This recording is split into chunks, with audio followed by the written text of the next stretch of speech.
My name is Catarina. You can call me Kat. I am a third-year internal medicine resident in Portugal. All right, my friend, question for you. What is your favorite thing to do outside medicine? Singing and playing the flute. Wait, what, singing? Did you just said singing? How mad I'm at not me? going to sing. Oh, okay. Wow, someone can read my thoughts. It's kind of scary. I hope I can read your thoughts when you're presenting the case. I doubt I'll be able to be that good, but that's not impressive. Where in Portugal are you calling from? Porto. Ah, in Porto, amazing. Can you tell us a little bit about Porto? It's very, very beautiful. Yeah. It's the second biggest city in Portugal. Yeah. So it's like the second capital. It's very near the river, so where the Douro River ends in the sea. So it's quite beautiful. It's a big city, but there's also a lot of nature and a lot of river. It's very, very beautiful. Yeah. And it's an old city as well. It's an old city, huh? Yeah. No, my only insight into Porto, unfortunately, is a deep desire to visit, but also from football, the real football, not the American football. Sorry. See, this is how I play my international card. It's very odd. In these moments, it comes out. Well, that's amazing. I can't wait for you to tell us more about Porto someday, and maybe your feelings about Cristiano Ronaldo, who is medicine equivalent, has just joined us with a very fancy, pristine white coat. Hello. Hello, everyone. How's it going? How are you? Nice to see all of you. I'm doing well. Sorry for the delay. Looking forward to today's case. Amazing. You know, I shared folks with your very specific number of minutes late 7, which got us to speculate that you were probably prescribing antibiotics or something to come up with the number 7. Anyway, Katarina has a great case for us today. And we'll pass the mic to you to present. And Prof. Rez, happy to let's hear your voice for Aliquot 1, since I've been these folks have been stuck with my murmurs for 12 minutes. Okay, so I came prepared this time, and the chief complaint is fever and confusion. So going into a little bit more of the present history, this is a 55-year-old man who presented to our emergency department with 2 days of confusion, lethargy, and fever. He had chronic exertional dyspnea and productive cough with a scant amount of green sputum, which were at baseline.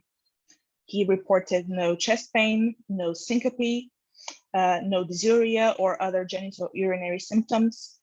There was no headache or photophobia, no nausea, no vomiting, no abdominal pain, no diarrhea, and no skin changes.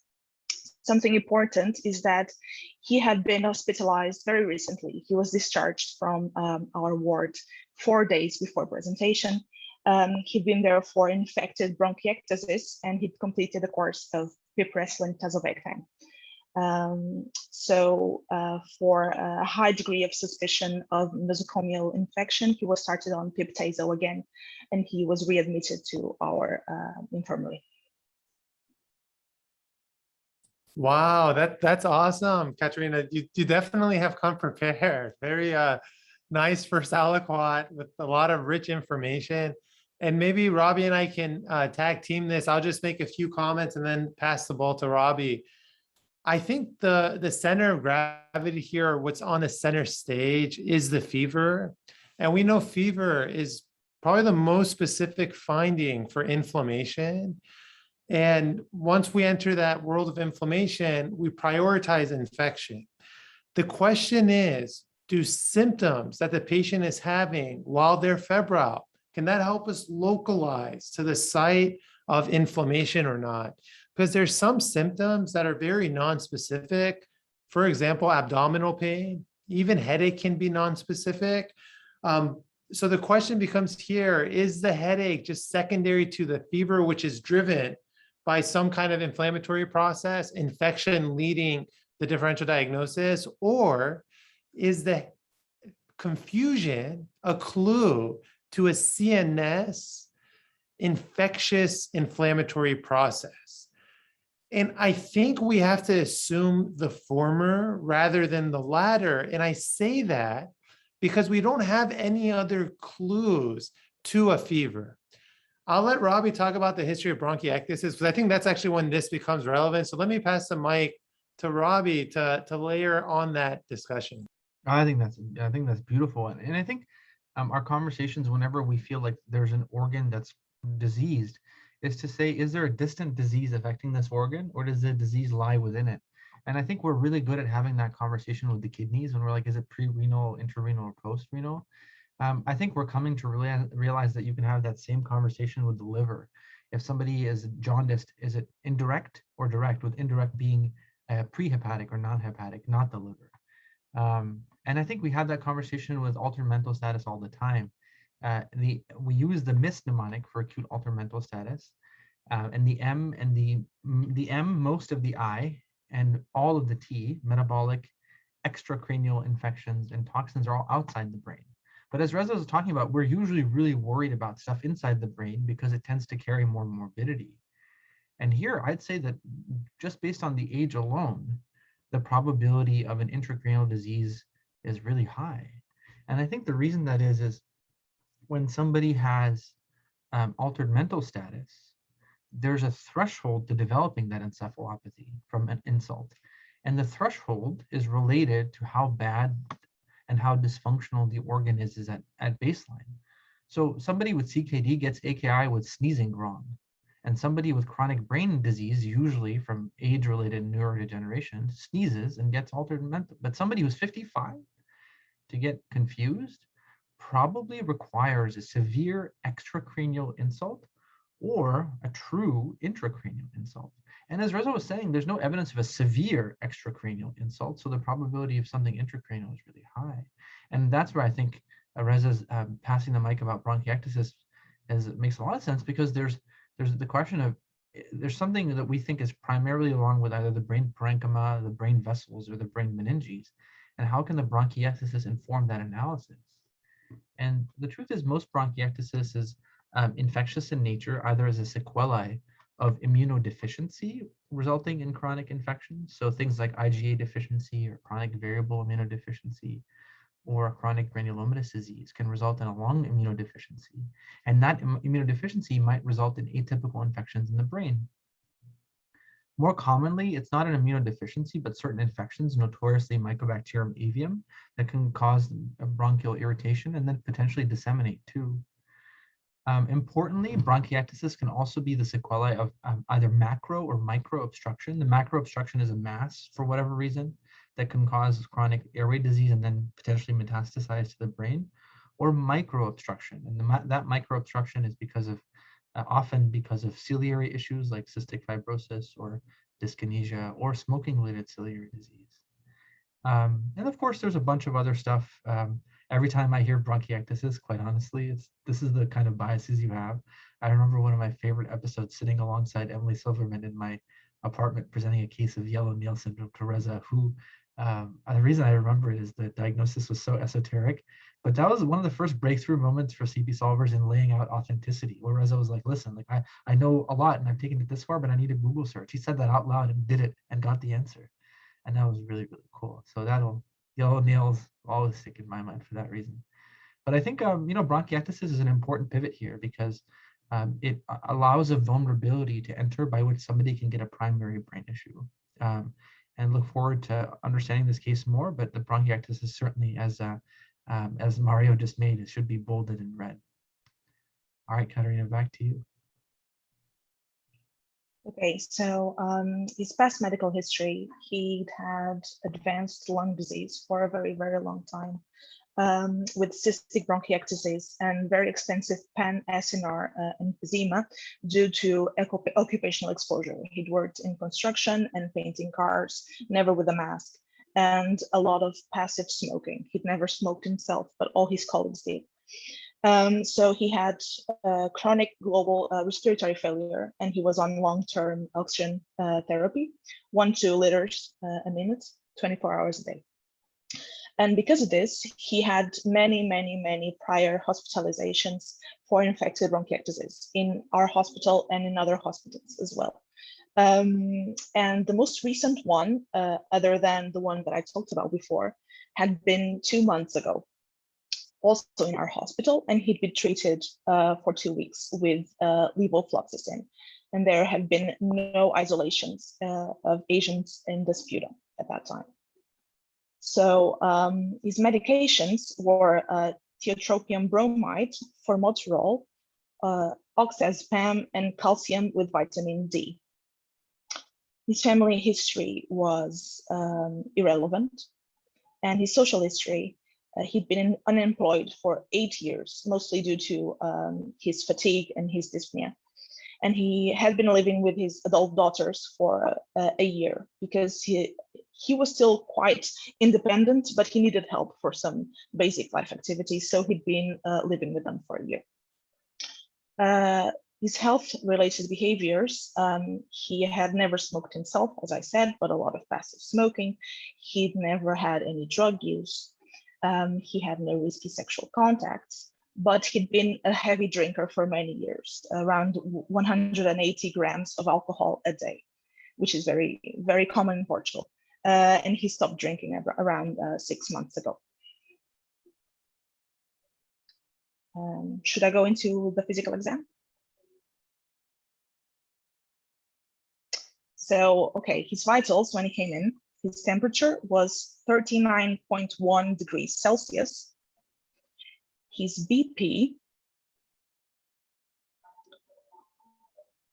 was 123/74. His heart rate was 101. And his saturation was 89% on his usual 2 liters of oxygen. His general appearance was malnourished. His BMI was around 14, but he was in no acute distress. His cardio exam was normal. There were no murmurs on auscultation. His chest exam was also normal for his baseline. He had fine bibasilar crackles on auscultation and nothing else. His abdomen was normal. There were no skin changes. There was no lymphadenopathy. And his neuro exam, he was quite somnolent, but rose easily to voice. He was disoriented in time and space. His speech was quite poor, but he answered questions adequately when we talked to him. And there were no focal signs. Meningeal signs were absent. And importantly, this was exactly how he was described when he left the infirmary 4 days ago.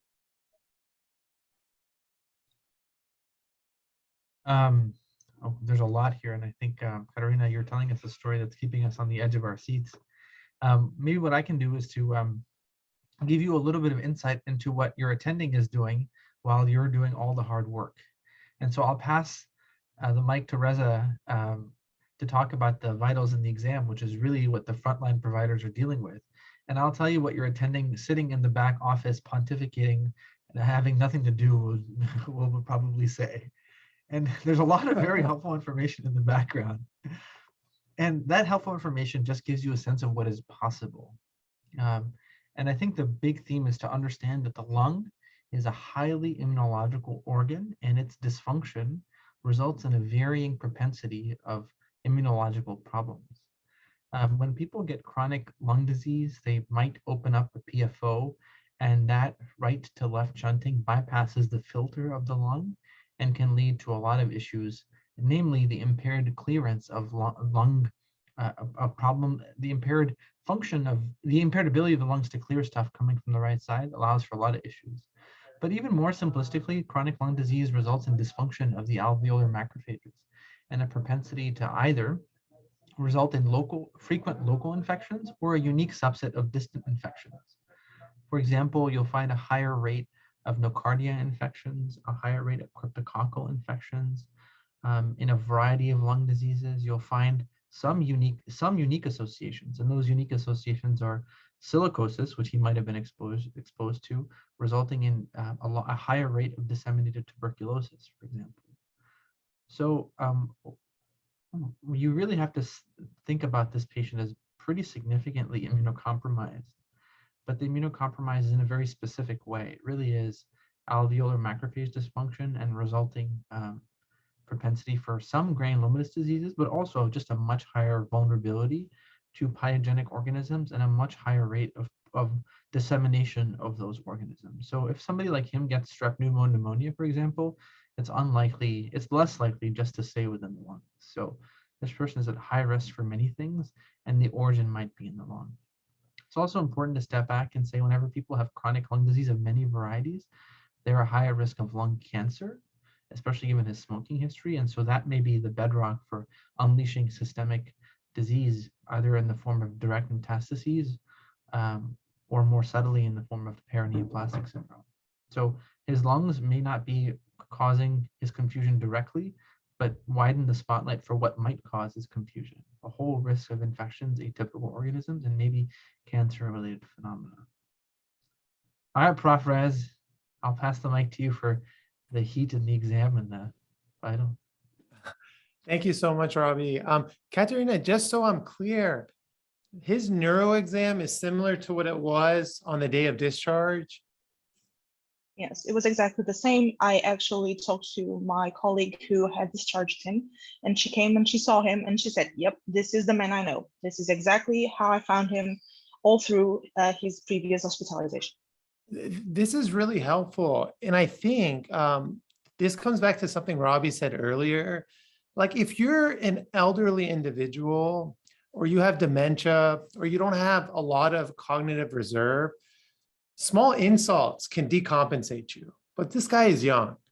This guy is, and so we can't operate under that hypothesis that whatever is driving the lung inflammation and the hypoxemia is also driving the confusion. So here is where age really helps you frame the case as two organs that you're concerned for.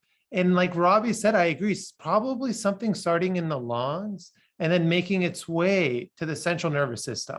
So your exam confirms inflammation, and the localizing sites are two, the lungs and the CNS. And the lungs, the objective data is the oxygen sat of 89%, and the CNS is the somnolence. Now, there's a difference between meningitis and encephalitis, but usually people are on this spectrum of meningoencephalitis. And the issue is if he wasn't confused like this, and this is really important for the audience, we would be framing this as like acute bacterial meningoencephalitis. Now, we probably will still treat it as such, but we have to be open to the possibility of subacute meningoencephalitides. Why does it matter that we frame the time? Because it allows us to prioritize what organisms that the patient might be at risk of. And one last thing I'll mention, although the patient has had exposure in the past, and that could very well be why he has structural lung disease, we have to step back and say, well, how do we know that for sure? What if the patient actually does have common variable immunodeficiency syndrome? It's a possibility. What if the patient does have alpha-1 antitrypsin deficiency leading to emphysema and bronchiectasis? So where I am right now as the frontline provider and as my attending Robbie is just drinking coffee and thinking about things to teach me that I don't know, I am asking myself management questions like what antibiotics would I start on this patient? I would get basic labs and I would want a CT of the head, and then I would likely pursue a lumbar puncture just given the age and the persistent confusion this patient has. I'll leave it at that. I think the labs will be very informative. And if you push me on like what antibiotics, I would go broad. I would go broad, and I'd even think about double coverage of Pseudomonas, just given the history of bronchiectasis and Pseudomonas. But I would treat with like vancomycin, Zosyn, ampicillin, acyclovir. I know it's quite aggressive, but I'm just worried about the CNS. And I think you rule out acutely morbid issues and then step back and have more time to be a little more poetic about it. Okay, so I'm going to give you the labs we all want. So his white blood count was 35,000 with 89% neutrophils. There was no lymphopenia. His hemoglobin was 13.9. and his platelets were 384. His creatinine was 0.69, his BUN was 31, his T-bill was 0.72, AST 18, ALT 23, ALK phos 68, C-reactive protein 195 milligrams per liter, sodium 135, potassium 4, albumin 3.6, total protein 6.5. His urinalysis was normal. His ABG pH was 7.45, CO2 was 47, O2 was 60, his bicarb was 33.4, and his lactate was 1. And this ABG was on his usual 2 liters of oxygen. And his alpha-1 antitrypsin was normal, and his immunoglobulins were also normal. All right, I talk so I'll much. give the rest later. Oh, are you still going? No, I'm done for now. Okay. Awesome. I talked a lot. I'll just say I'll make one point and then pass the mic to Robbie to dissect all this new information. And the one point I'll make is the fact that he's been like this neurologically for about a week now lessens the likelihood of an acute bacterial meningitis, but doesn't necessarily exclude it. So let me pass the mic to you, Robbie, to reflect on. I love that point. Katarina, can I just clarify? Is the white count 3,500 or 35,000? 35,000. Okay, all right. So that degree of neutrophilic leukocytosis is very concerning. And if you're trying to be systematic about it, it really is infection until proven otherwise. But there are malignancies that can cause a leukomoid reaction. There's some autoimmune diseases like vasculitis that can do it, that can raise a white count that high. And in a patient who has a metabolic alkalosis, you might think about, which he has, you might think about Cushing's disease or Cushing steroid excess as a contributor to that, though the degree of the white count is very high. The reason I would think about steroid excess is it's not uncommon for these patients to get chronic steroid therapy for their lung disease, which Reza and I have actually seen a patient who had acquired mineralocorticoid excess from hydrocortisone that she received for a chronic disease of some kind. And so I think this is what Reza predicted. He's like, is there a systemic signature to this disease process? And the real question is, how can you get insight into the location of an infection based on labs? And the truth is that the labs only really tell you about the possibility of a hepatobiliary infection, cholangitis, cholecystitis.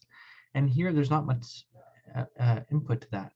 Otherwise, the labs can give you the clue of the nature of the infectious process, and a neutrophilic leukocytosis reinforces the possibility of a pyogenic infection.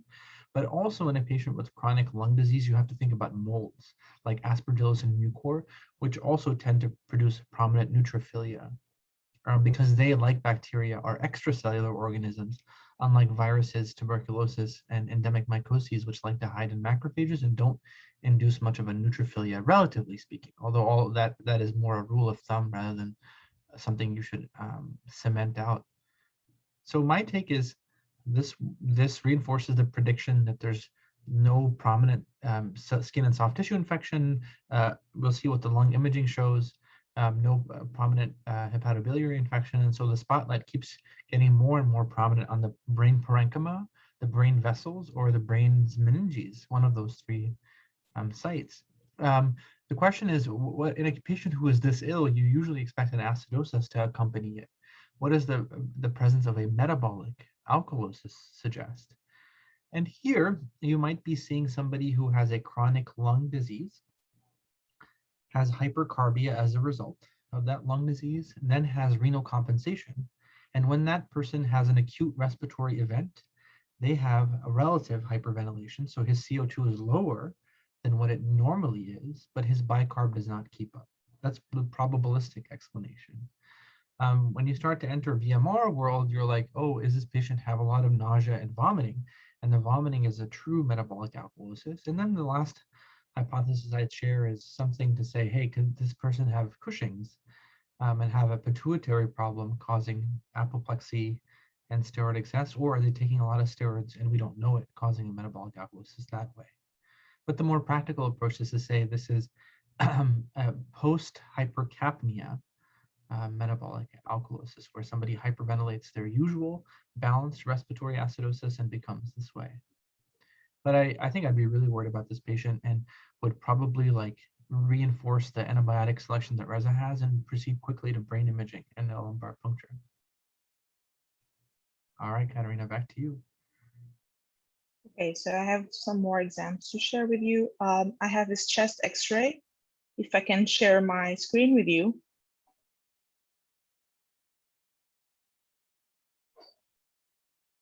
All right, so.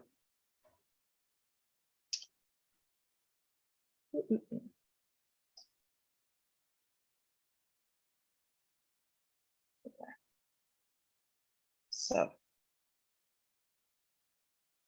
I'm not doing suspense on purpose, okay? All right, this is his chest X-ray. I don't know if anyone wants to take a crack at it.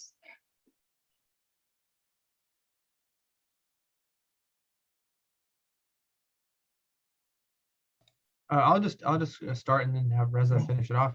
I think what I like to practice reflex reads, and so my reflex analysis, as long as they're hyperinflated, there is bronchiectasis. It appears to be central in origin, so there's more prominent central bronchiectasis than there's peripheral. I don't see any effusions or pneumothorax, and that's all I got. Prof. Rez. Okay. So this was his chest X-ray, so it doesn't seem to have anything very acute, any image suggestive of an abscess or pneumonia. His blood cultures were sterile at 5 days, and so was his urine culture.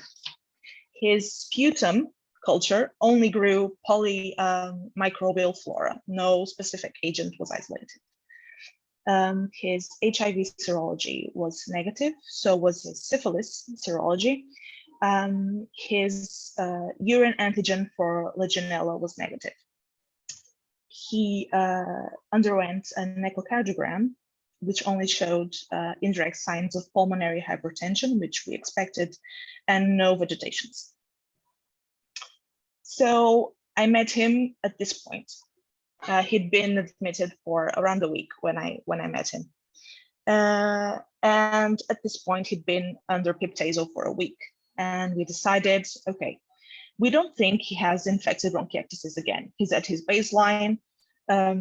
So keeping this Pip/Tazo going, we didn't see any reason for that. Okay, so he didn't have any dysfunctions, but he'd gotten better with the antibiotic.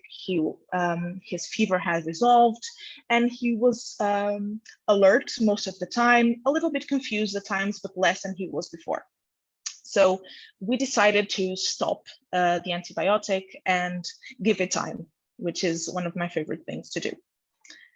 And then 2 days later, his fever reappeared, and it was as high as before.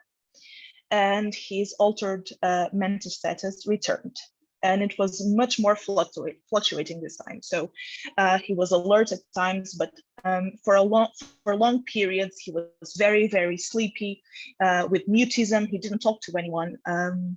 And so I was worried about him. And I talked to his daughters to understand exactly what was going on with this man. How long had he been doing like this? And so what they told me was very intriguing. So he was perfect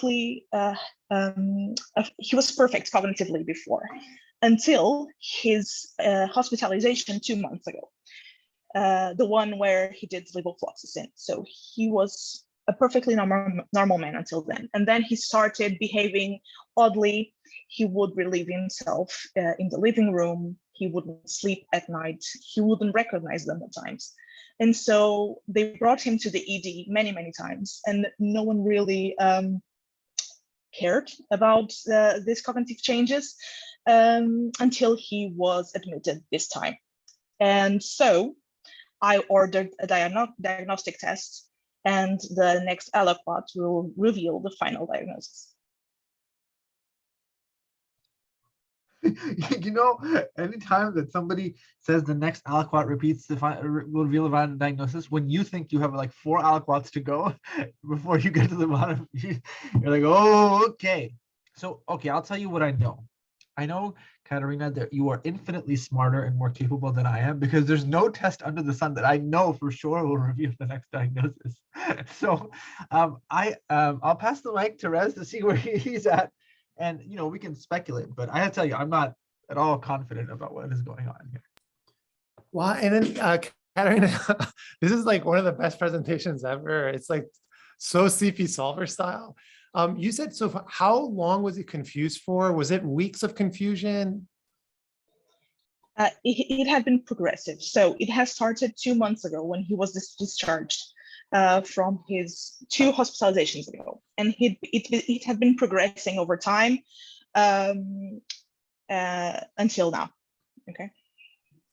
That's really helpful. So we have like 2 frames here, like more subacute, chronic. We have this sort of rapidly progressive dementia, which this guy is too young for variants of Alzheimer's dementia, frontal temporal lobe dementia, and other forms of common dementias like vascular dementia.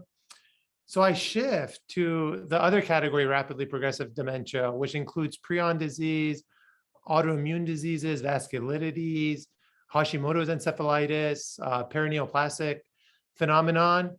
So that's more of like the 2 months of confusion. But then I take the fever and the CRP being really high, and I just try to marry the 2 together and say, well, could there be like a subacute form of encephalitis due to an atypical infection, specifically fungal infection or mycobacterial infection? And why would he be at risk? You told us his lymphocyte counts are normal. Some patients with lymphopenia, neutropenia, they're at more risk of atypical infections.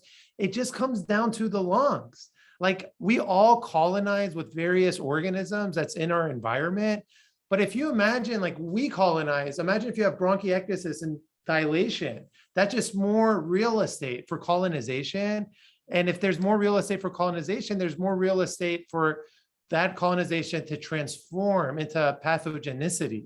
So where I am right now, Robbie, I still think that I don't think this is like your typical rapidly progressive dementia, like prion disease, vasculitis, et cetera.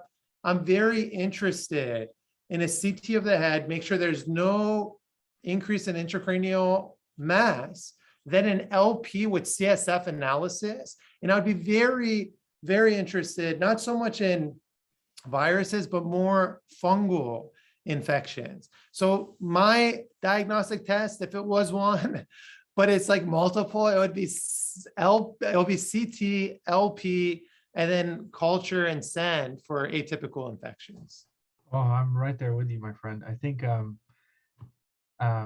if you're starting with like somebody got pneumonia and an antibiotic 2 months ago, and then his brain stopped working well, I think it would. Aaron Berkowitz wrote the review article on antibiotic-associated encephalopathy, and it's important to emphasize that it's an encephalopathy, not encephalitis. So the fever would be unexplained, but it's a good time to emphasize the role of quinolones and carbapenems like cephalosporins like cefepime, and that's something that should cross your mind. But I think his fever makes that much less likely.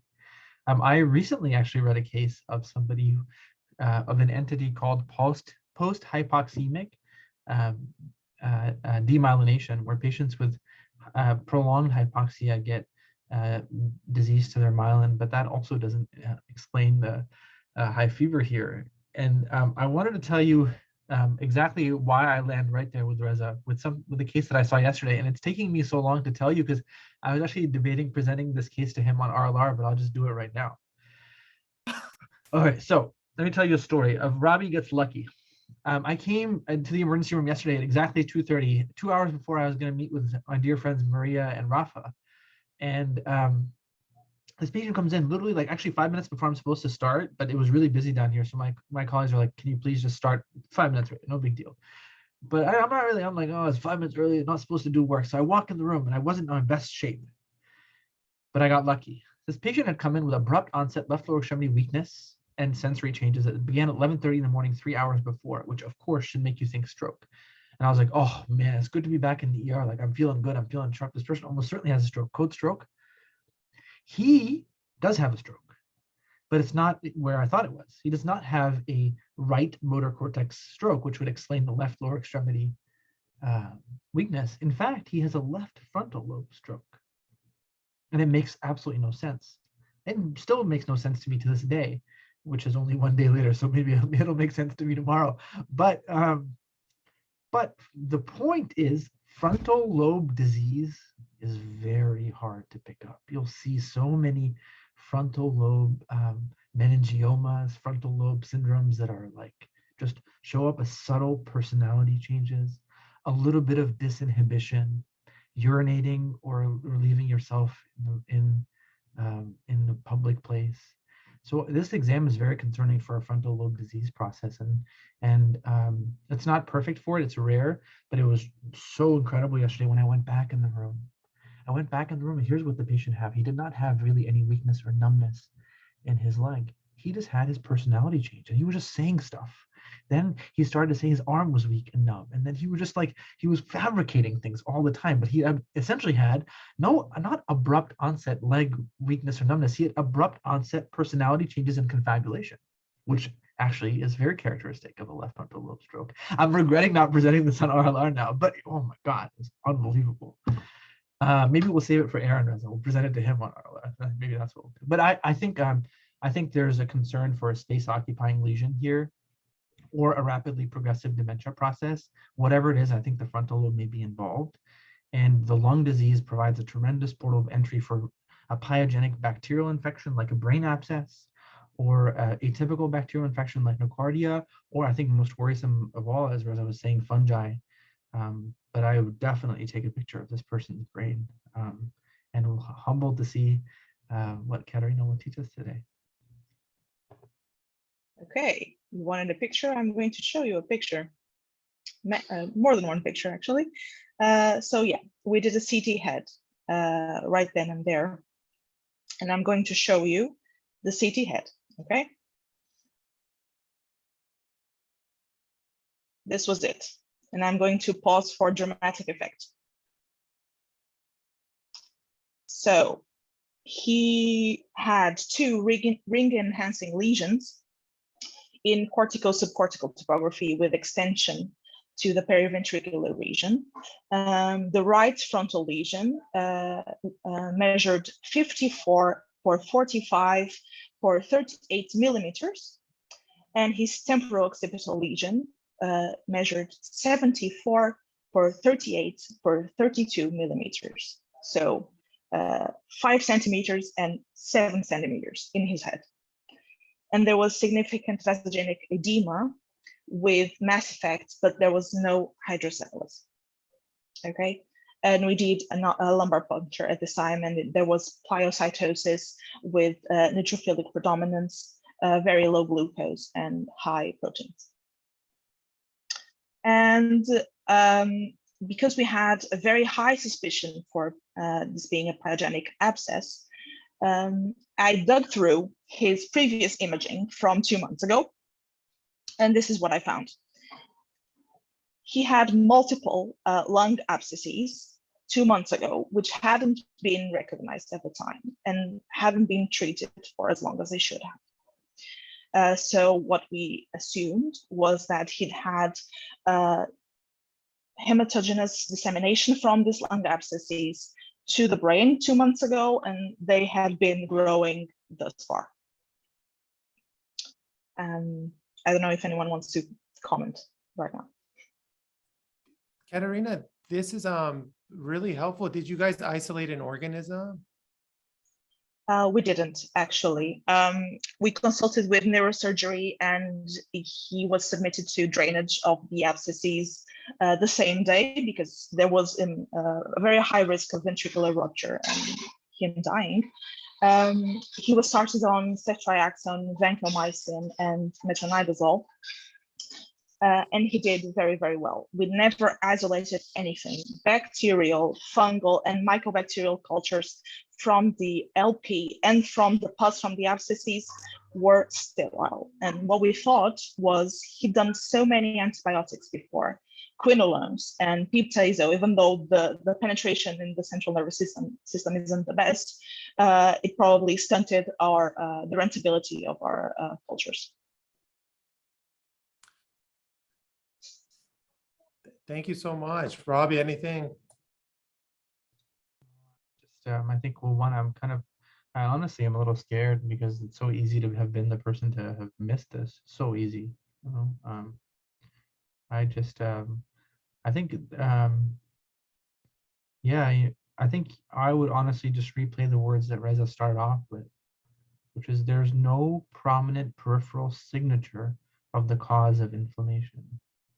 And I think those words should play over and over in this instance. I really emphasize that reflection. And for me, I think, Katarina, kudos to you, really. This is a case where you can hop on the train and kept going and going and going to where it was headed, which is unfortunately the patient would almost certainly have died. And I don't think we are probably prone to hyperbole here on the CP Solvers with our enthusiasm for great things. But I don't think it's even the slightest bit hyperbolic to say that you probably saved this man's life by doing what you did. And so I hope you take time to reflect on the tremendous hard work that took you to even think and have the ability to do that.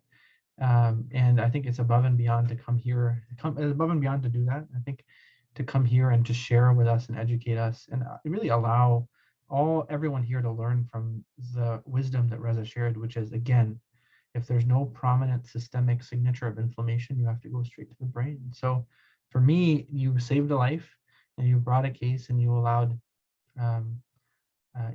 for other people to be in a position to do the same should this happen to them. Yeah. Oh, sorry. We try to end with like happy, but this is like so devastating. I'm really glad that it was caught at some point. What reflections do you have? Let me just say, on a positive note, this was 2 years ago, and he's doing very, very well. That's awesome. That's a delight to hear, my friend. Maria always brings the heat and joy, so I'm glad she's doing teaching points today, and we'll have her take us home. Oh my God, this was incredible. The discussion and the case brought so many good, not just very, teaching points for this case, but something that you can take home and use in any of your patients you see. We started off with one of our favorite CCs, which was fever. And with fever, always think about inflammation. But inflammation is so broad, you have to try to look for other signs to localize it. But that in itself is very difficult. For example, altered mental status may or may not indicate a CNS disorder. And the baseline status of the patient will actually indicate thresholds for extra CNS disorders to cause altered mental status. So for example, delirium is most easily triggered in elderly, and we see that all the time. But in patients that don't fit those risk factors, definitely don't think of an extra CNS disorder causing delirium. Try to look into the brain a little bit. That was our first clue. And even signs that localize to a specific organ might not indicate what's the entire picture. For example, in this case, we had bronchiectasis, and that wasn't the end of the case. And that we are very comfortable seeing this in the kidney, for example, non-renal infections causing AKI all the time. And with other organs, we have a little more difficulty extrapolating that clinical reasoning. And very importantly, you can't separate the lung from the rest of the body, and there's different types of ways they can affect other organs. So for example, chronic lung disease causes immunosuppression in the form of alveolar macrophage dysfunction, which gives you more susceptibility of pyogenic or atypical systemic infections. Bronchiectasis, which was the most important risk factor in this patient, is also a hub for infections, typical and atypical. Chronic lung disease can also affect the heart, and so think about high right-sided pressures that can open the PFO and cause paradoxical embolisms. Chronic lung disease also increases the risk of lung malignancy, so that it can also affect the body systemically by meds or perineoplastic syndromes. And very importantly, I think this was my favorite pearl, don't confuse baseline with normal. When we see somebody, we always think like, what's the baseline? And you did that perfectly, Katerina. I loved how you told the story that that's the patient everybody knew, but that doesn't mean that's the normal for that patient, even if it's his baseline. So an abnormal baseline mental status can indicate subacute or chronic infections. And for example, chronic lung disease that doesn't follow the typical illness scripts, for example, due to age, might be caused by a rare disorder. So definitely don't confuse baseline with normal, and don't stop there. Keep looking into the story. And then you can use the labs to clue you into the nature of the infection. Maybe not the localization, but definitely I agree with Robbie. Reza's pearl of with no prominent peripheral signature infection, look into the brain was like another clue we had for looking into the brain. And then always, the brain is super interesting. That's why I love it. But it like very subtle signs. For example, personality changes, executive dysfunction, which is very common nowadays that everybody has so many things to do, and it's like everybody misses some task, and everybody needs like a shopping list to not get lost at the supermarket. But those signs can mean something else and something more profound, even if everybody else has accepted it as, oh, that's how the patient is. So definitely look into the brain whenever you see subtle changes, whenever you see inflammation with no peripheral signs, whenever you see delirium in a younger patient, even if he has risk factors for other very severe infections or disease. And that's exactly what you did. And I agree, you saved the patient's life completely. So very thankful to be learning from you. Bye, everyone. You're such an incredible teacher, Maria. Take care.